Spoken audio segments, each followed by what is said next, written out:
देखिए, ये लाइन हमारे पूरे एनालिसिस का निचोड़ है। सालों की रिस्ट्रक्चरिंग और सफाई के बाद हमारा मानना है कि भारतीय बैंक का पहले से कहीं ज्यादा मजबूत फंडामेंटल्स पर खड़े हैं। एनपीए यानी बैड लोन्स घट रहे हैं, कैपिटल की कोई कमी नहीं है और लोन ग्रोथ भी वापस पटरी पर आ रही है। कुल मिलाकर निवेशकों के लिए एक शानदार तस्वीर बन रही है। पिछले कुछ हफ्तों में हमने एसबीआई में जो देखा है वो कोई मामूली उछाल नहीं है। स्टॉक ने 935 से 950 रुपीस की अपनी पुरानी रेंज को कह सकते हैं निर्णायक रूप से तोड़ा है। ये एक बड़ा बदलाव है जो मजबूत तिमाही नतीजों और बेहतर इकोनॉमिक आउटलुक की वजह से आया है। अब बात आती है कि यहां से आगे क्या।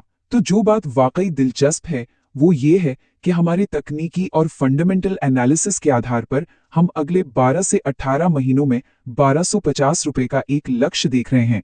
और ये उम्मीद इस बात पर टिकी है कि लोन ग्रोथ, मार्जिन और एसेट क्वालिटी में सुधार का ये सिलसिला जारी रहेगा। आप सोचेंगे कि ये होगा कैसे? तो इसका एक बहुत बड़ा कारण है बजट का पॉजिटिव असर। सोच कर देखिए, सरकार इंफ्रास्ट्रक्चर पर कितना जोर दे रही है।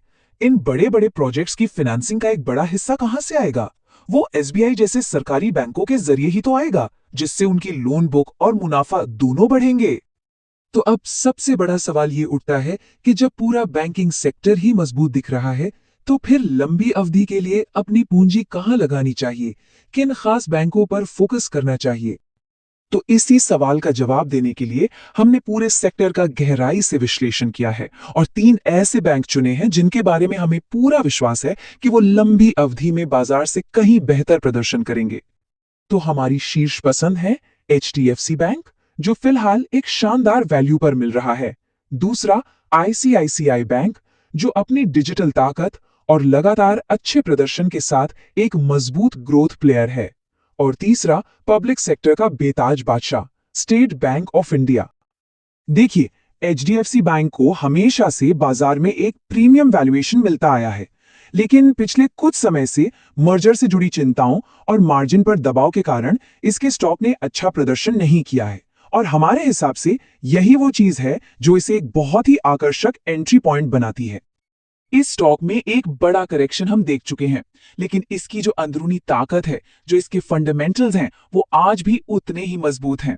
यही वजह है कि ये सिस्टमैटिक इन्वेस्टमेंट प्लान यानी एसआईपी के लिए एक बेहतरीन स्टॉक बन जाता है, जहां धीरे धीरे करके एक अच्छी पोजीशन बनाई जा सकती है। हमारा विश्लेषण ये बताता है कि स्टॉक ने शायद 900 रुपए के आसपास अपना एक बॉटम बना लिया है। मतलब यहां से बहुत ज्यादा नीचे जाने की गुंजाइश कम है। ज्यादा से ज्यादा ये 880 तक जा सकता है। और ये स्लाइड एचडीएफसी की असली क्षमता को दिखाती है। जब ये स्टॉक अपनी अगली रैली शुरू करेगा तो हमें पूरी उम्मीद है कि ये न सिर्फ 1000 रुपए बल्कि 1200 रुपए के स्तर को भी आसानी से पार कर जाएगा। तो चलिए इन तीनों को एक साथ रखकर देखते हैं।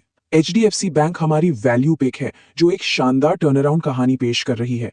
आईसीआईसीआई बैंक हमारा ग्रोथ प्लेयर है, जो प्राइवेट सेक्टर में लगातार सबको पछाड़ रहा है। और एसबीआई हमारी स्टेबिलिटी पिक है, जो पब्लिक सेक्टर का लीडर होने का पूरा फायदा उठा रहा है। बैंकिंग सेक्टर भारत की आर्थिक कहानी की रीढ़ की हड्डी है। इन 3 बड़े प्लेयर्स में निवेश करके आप सिर्फ शेयर नहीं खरीद रहे हैं, बल्कि आप देश की भविष्य की ग्रोथ में हिस्सेदारी ले रहे हैं। बस हाँ, निवेश सोच समझकर करें और हमेशा अपनी खुद की रिसर्च जरूर करें।